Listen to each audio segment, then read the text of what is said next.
Hey, what's up, guys? This is World of Comics, where we break down everything comic books. And today we are doing our weekly polls. I'm going to be going over what's coming out in stores, what I plan on picking up, and what I'm most excited about. So let's get into it. All right, so first up on the list, we got Absolute Wonder Woman issue number 14. Now, this is the long awaited meetup with Absolute Wonder Woman and Absolute Batman. This series in particularly, I've still been picking up, but I've kind of fallen off of.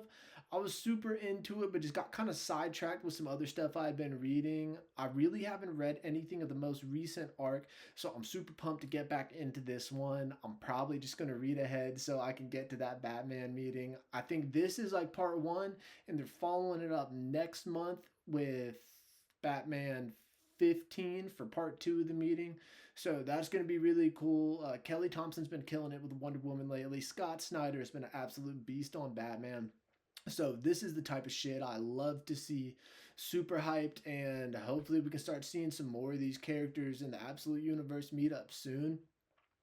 I like what they're doing right now, where just each character is kind of in his own little world. They're letting the creators be free with their own stories.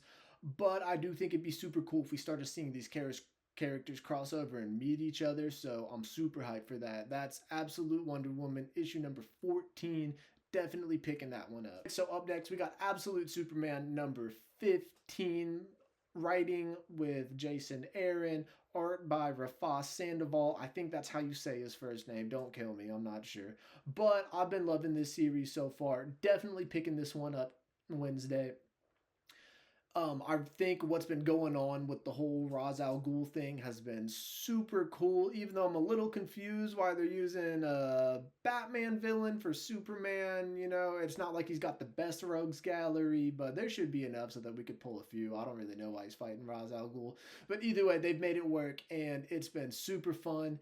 If I'm not wrong, I think this is going to be the issue that kind of wraps up the current arc with like the whole war between Smallville and Lazarus, which I'm super hyped to see how it works out. Seeing how most of the series has been going lately, I'm expecting this ending to be super fucked up and super depressing.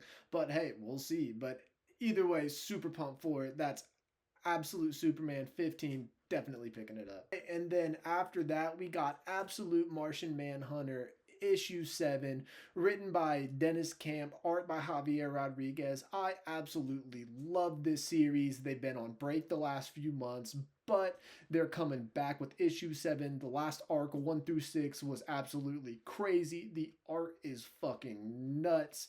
If you haven't picked up this series yet, go check it out because it is A1. It's like DC put out a really good indie book that's somehow a Martian Manhunter story.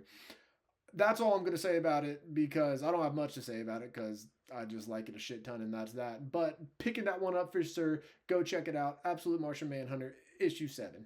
Up next, we got Superman issue 33 with Joshua Williamson on the writing, and we have Hayden Sherman on the art. He's also doing Absolute Wonder Woman as well. This issue is the big tie-in for DC's KO event. It's Lex Luthor versus the Demon. Um, Honestly, I don't know how excited I am for this one. I like the KO event. It's fun. It's a cool switch up, change of pace, but I mean, that's about that with it. It's not really rewriting the book on anything. Scott Snyder's obviously on a roll, and it just seems like everything he does right now works. I haven't been that too caught up with Williamson's current Superman run. I've heard good, mediocre things about it. This one, I'm probably gonna be skipping. I just don't think I'm invested enough in the KO event to pick up the tie-ins and everything, unless it's just something Max is absolutely crazy about. So yeah, that is Superman issue number 33. Not picking that one up, but if you do, let me know how it is. Okay, now it is time for The Flash issue 28. Writing by Mark Waid, art is by Christopher Canton. It's one of those, I forget. But anyway, this is another one of those KO tie-ins. This one is The Flash versus Green Lantern. Honestly, I've never been a huge Flash Flash fan. I've never been a huge Green Lantern fan, and I don't think this is the one that's going to convert me, guys. So yeah, probably not picking this one up. If I'm right, isn't this is Wally West Flash, I think? I think that's who's in KO. I don't know. I might have to reread and double check, but yep, that is the Flash issue 28. Not picking that one up this week. All right, and that leads us into DCKO, the Joker versus Red Hood. Now, this is one of the only KO tie-ins that I think I will be picking up. I know we've done the Joker Red Hood confrontation thing over and over again, and a lot of people are tired of that storyline, myself included, but I think this should be a cool one, just kind of with how balls to the wall KO has been. They've kind of just been turning the action up to 10, and I'm interested to see how that goes. I thought it was kind of cool that Red Hood is one of the characters they decided to move along in their little tournament thing. That was someone that, I mean, if you had asked me, I would have assumed that they were going to get rid of him off rip with the KO event. So, yeah, I like Red Hood. I think he's handled not the best. They could do a lot more with them, but they're doing something with them right here, so hopefully it's cool. That's DCKO, the Joker versus Red Hood. Picking that one up, most likely. Now we're going to flip it over and take it to Marvel with the Amazing Spider-Man issue 18. Now, Spider-Man is a series that has not been very good the last few years. I don't think a lot of people disagree with me on that. I've kind of fallen completely out of touch with the Amazing Spider-Man. I know like Norman Osborn is Spider-Man right now, and Peter Parker is like in space or something. I think that's right, but I don't know. I do want to go back and read the Radioactive Spider-Man comic that recently came out, but this Amazing, I'm not going to be picking this up. So yeah, that's Amazing Spider-Man issue 18, and I think we are going to leave that one on the shelf this week. All right, and next from Marvel, we have the Will of Doom issue 1. Now, I believe this is the follow-up to the event One World Under Doom, which was Marvel's event this year. And I think it's supposed to serve as kind of a precursor for next year's event Armageddon.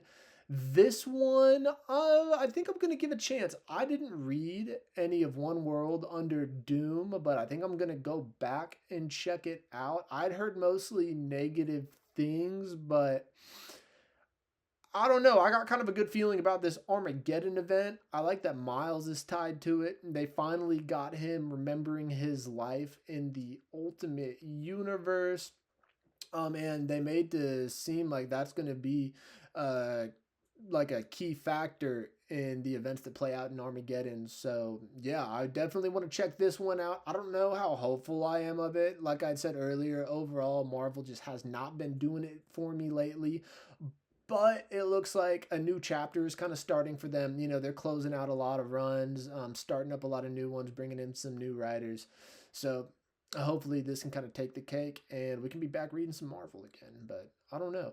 That is One Will Under Doom issue under 1. And I think we're going to give this the benefit of the doubt and go ahead and pick it up Wednesday. Okay, and then last but not least of the weekly polls I'm going to be talking about today is Skinbreaker issue 4, written by Robert Kirkman, art by David Finch. This book is great. I mean, the art is A1, off the wall, crazy, insane detail. Finch does a really good job. Robert Kirkman writes a really interesting story. It's about these like little like troll monster things, but what they're doing is they're going through kind of a crazy time where they're starting to almost evolve a little, and it kind of brings up that old question of progress versus tradition, and when things change and you got a better way of doing things, you know, like what do you want to move forward and what traditions do you think you should keep? I don't know. That's probably not the best way of describing it, but either way, I'm loving Skinbreaker. Definitely picking that one up tomorrow. So Skinbreaker issue 4 is a yes. All right. So I think that is going to do it today for this week's polls. That's everything I think I'm picking up. Let me know what you guys are picking up in the comments. And if you see something you think I should be reading or want to hear me talk about on the channel, just let me know. You can reach out to me here in the comments. And yeah, that's it. Keep on. This is World of Comics.